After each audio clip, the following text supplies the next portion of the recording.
Viewers welcome to kitchen ಆಫ್ಮಲ. ಇವತ್ತು ನಮ್ಮ ಕಿಚನ್ ನುಗ್ಗೆ ಸೊಪ್ಪಿನ ಸಾರು ಹೇಗೆ ಮಾಡೋದು ಅಂತ ತೋರಿಸ್ತಾ ಇದೀನಿ. ತುಂಬಾ ರುಚಿಯಾಗುತ್ತೆ. ಅನ್ನ ಮುದ್ದೆ ಜೊತೆ ಅಂತೂ ಒಳ್ಳೆ ಕಾಂಬಿನೇಷನ್ ಈ ನುಗ್ಗೆ ಸೊಪ್ಪಿನ ಸಾರು. ಆರೋಗ್ಯ ಕೂಡ ತುಂಬಾ ಒಳ್ಳೇದು. ಶುಗರ್ ಬಿಪಿ ಇರೋರ್ಗಂತೂ ತುಂಬಾನೇ ಒಳ್ಳೇದು ಈ ನುಗ್ಗೆ ಸೊಪ್ಪು. ಈ ನುಗ್ಗೆ ಸೊಪ್ಪಿನ ಸಾರನ್ನ ಹೇಗೆ ಮಾಡೋದು ಅಂತ ನೋಡೋಣ ಬನ್ನಿ. ಅದಕ್ಕೆ ಮೊದಲು ನೀವು ನಮ್ಮ ಚಾನಲ್ ಸಬ್ಸ್ಕ್ರೈಬ್ ಮಾಡ್ಕೊಂಡಿಲ್ಲ ಅಂದ್ರೆ ನಮ್ಮ ಚಾನಲ್ ಸಬ್ಸ್ಕ್ರೈಬ್ ಮಾಡ್ಕೊಳ್ಳಿ. ನುಗ್ಗೆ ಸೊಪ್ಪನ್ನ ನಾವು ಈ ತರ ನೈಟ್ ಎಲ್ಲ ಕಿತ್ತಿಟ್ಬಿಟ್ರೆ ಬೆಳಿಗ್ಗೆ ಅಷ್ಟಲ್ಲಿ ಕಡ್ಡಿ ಮತ್ತೆ ಎಲೆ ಬೇರೆ ಬೇರೆ ಆಗಿರುತ್ತೆ. ಈ ವಿಧಾನದಲ್ಲಿ ನಾವು ನುಗ್ಗೆ ಸೊಪ್ಪನ್ನ ಈಸಿಯಾಗಿ ಬಿಡಿಸ್ಕೊಳ್ಬಹುದು. ಈ ವಿಧಾನದಲ್ಲಿ ಬಿಡಿಸಿಟ್ಕೊಂಡ್ರೆ ನಾವು ನುಗ್ಗೆ ಸೊಪ್ಪಿನ ರೆಸಿಪಿಗಳನ್ನ ಈಸಿಯಾಗಿ ಮಾಡ್ಕೊಳ್ಬಹುದು. ಸಂಜೆಯಲ್ಲಿ ನಾನು ನುಗ್ಗೆ ಸೊಪ್ಪನ್ನ ಒಂದು ಕವರ್ ಹಾಕಿ ಮುಚ್ಚಿಡ್ತಾ ಇದ್ದೀನಿ. ಒಂದು ಕುಕ್ಕರ್ಗೆ ಬೇಳೆ ಹಾಕ್ತಾ ಇದ್ದೀನಿ. ಬೇಳೆ ತೊಳೆದಿದ್ದೀನಿ.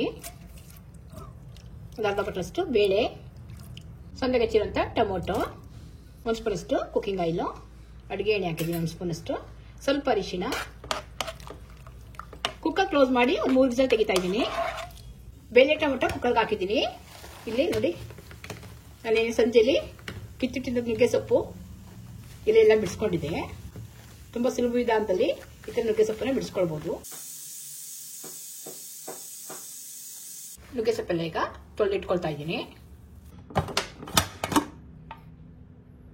ಕುಕ್ಕರ್ ಒಂದು 3 ವಿಸಿಲ್ ಬಂದಿದೆ. ಕುಕ್ಕರ್ ಓಪನ್ ಮಾಡ್ಕೊಂಡಿದ್ದೀನಿ. ಬೇಳೆ ಟೊಮೊಟೊ ಎಲ್ಲ ಚೆನ್ನಾಗಿ ಬೆಂದಿದೆ. ಈಗ ಒಂದು ಪಾತ್ರೆಗೆ 1-2 ಸ್ಪೂನ್ ಅಷ್ಟು ಎಣ್ಣೆ, ಸಾಸಿವೆ, ಜೀರಿಗೆ, ಸಿಡಿದಿದೆ.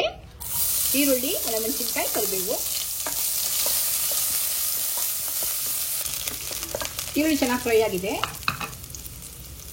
ಈಗ ನುಗ್ಗೆ ಸೊಪ್ಪು ಹಾಕ್ತಾ ಇದ್ದೀನಿ. ತೊಳೆದಿರೋಂಥ ನುಗ್ಗೆ ಸೊಪ್ಪು.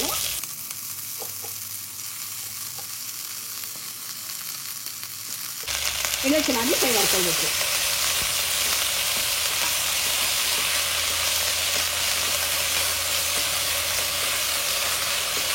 ನುಗ್ಗೆ ಸೊಪ್ಪಲ್ಲಂತ ಹಸಿ ವಾಸನೆ ಹೋಗಿದೆ. ಈಗ ಬೇಯಿಸಿರುವಂತ ಬೇಳೆ ಟೊಮೊಟೊ,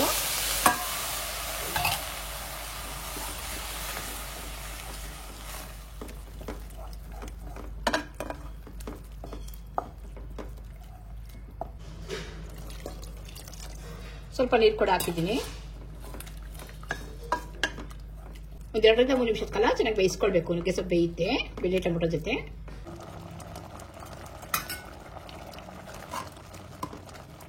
ನುಗ್ಗೆ ಸೊಪ್ಪು ಕೂಡ ಚೆನ್ನಾಗಿ ಬೇಯ್ತಾ ಇದೆ. ಈಗ ಇದಕ್ಕೆ 1 ಸ್ಪೂನ್ ಅಷ್ಟು ಬೇಳೆ ಸಾರಿನ ಪುಡಿ ಹಾಕ್ತಾ ಇದ್ದೀನಿ.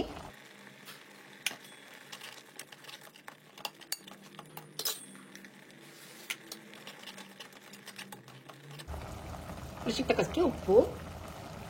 ಸಾಂಬಾರ್ ಪುಡಿ ಹಾಕಿದ್ಮೇಲೆ 1-2 ನಿಮಿಷದ ಕಾಲ ಮೀಡಿಯಂ ಇಟ್ಕೊಂಡು ಬೇಯಿಸ್ಕೊಳ್ಬೇಕು.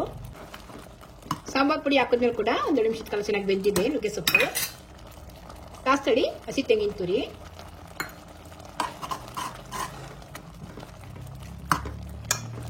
ನುಗ್ಗೆ ಸೊಪ್ಪಿನ ಸಾರು ರೆಡಿ ಆಗಿದೆ. ಅನ್ನ ಮುದ್ದೆ ಜೊತೆ ಒಳ್ಳೆ ಕಾಂಬಿನೇಷನ್ ಈ ನುಗ್ಗೆ ಸೊಪ್ಪಿನ ಸಾರು. ಸ್ವಲ್ಪ ಗಟ್ಟಿಯಾಗಿ ಮಾಡ್ಕೊಂಡ್ರೆ ಚಪಾತಿ ಕೂಡ ಒಳ್ಳೆ ಕಾಂಬಿನೇಷನ್ ಈ ನುಗ್ಗೆ ಸೊಪ್ಪಿನ ಸಾರು. ನೀವು ಕೂಡ ಒಂದ್ಸರಿ ಟ್ರೈ ಮಾಡಿ ನೋಡಿ. ವಿಡಿಯೋ ನಿಮ್ಗೆ ಇಷ್ಟ ಆದ್ರೆ ನಮ್ಮ ಚಾನಲ್ ಸಬ್ಸ್ಕ್ರೈಬ್ ಮಾಡಿ, ನಮಗೆ ಲೈಕ್ ಮಾಡಿ, ಶೇರ್ ಮಾಡಿ. Thanks for watching.